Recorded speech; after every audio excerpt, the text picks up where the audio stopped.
తర్వాత కొన్ని సందర్భాల్లో అండి ఒక హీరో పక్కన ఒక మంచి క్యారెక్టర్ వచ్చింది అనుకో, నీ చాక్లెట్ ఇస్తా.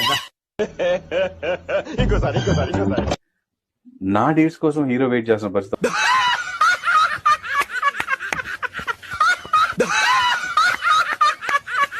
టీవీలో కమిట్మెంట్స్ ఉన్నాయి, టెలికాస్ట్లు ఉన్నాయి, నాకు ఎప్పుడు బిజీగా. ఈ చిన్న సినిమాలు అంటే మనం ఎట్లా కూడా అడ్జస్ట్ చేసుకొని చేస్తాం, కానీ పెద్ద సినిమా అన్నప్పుడు ఆయన డేట్లు ఇచ్చినప్పుడు నేను దొరకాలంటే కుదరట్లేదు. ఇవే తగ్గించుకుంటే మంచిది. అసలు నువ్వు రివ్యూ రాయడానికి నేను డబ్బులు ఇవ్వడం ఏంటి? గొట్టంగాడి నువ్వెవడు రాసి నాకు ఈ టార్చర్ ఏంట్రా బాబు? అక్కడ లిస్ట్ వచ్చింది, రివ్యూ లిస్ట్. ఇది 10,000, ఇది 25,000, ఇది 20,000. ఏంది ఇది? రివ్యూలు ఏంట్రా ఇది? తీసి అవతలు కొట్టే సిరి కొట్టే.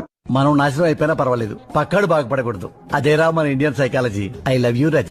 మీరు ఇట్లా మొండిగా ఉంటే పోతారండి అన్నారు. పోనీ నీ అమ్మ జీవితం. చారీ నువ్వు కొంచెం నోటితోలు తగ్గించాలరా. మీరు కూడా ముతక మాటలు తగ్గించాలి. నాకు ఎంత సెల్ఫ్ రెస్పెక్ట్ ఎంత ఎక్కువ ఉన్నా సరే, అవతల రెస్పెక్ట్ చేసే గుణం కూడా అంతే ఎక్కువ ఉంది. ఆయన పగవాడు కాదురా, మీలాంటి వాళ్ళకి అందని వాడు, అర్థం కానివాడు సార్. ఎందుకంటే ఇది ఎవరో ఇచ్చిన బిరుదు కాదు మీకు, బుల్లితెర మెగాస్టార్ అనేది. ఎందుకంటే మేము అలా ఫీల్ అయ్యాం.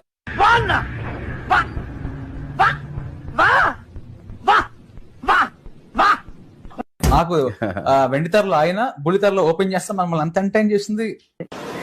అరే నువ్వు కొంచెం దూరం పోయి కూర్చోపో, అక్కడ కూర్చోపో. అదేంట్రా అర్థం. అమ్మాయిల గురించి తలపతి గురించి చెప్తాడు. నేను వాయిస్ విని డాడీ నువ్వేనా అని చెప్పి అడిగా. నేనే రబ్బింగ్ చెప్పిన వేదవ సోది. బయటికి రా.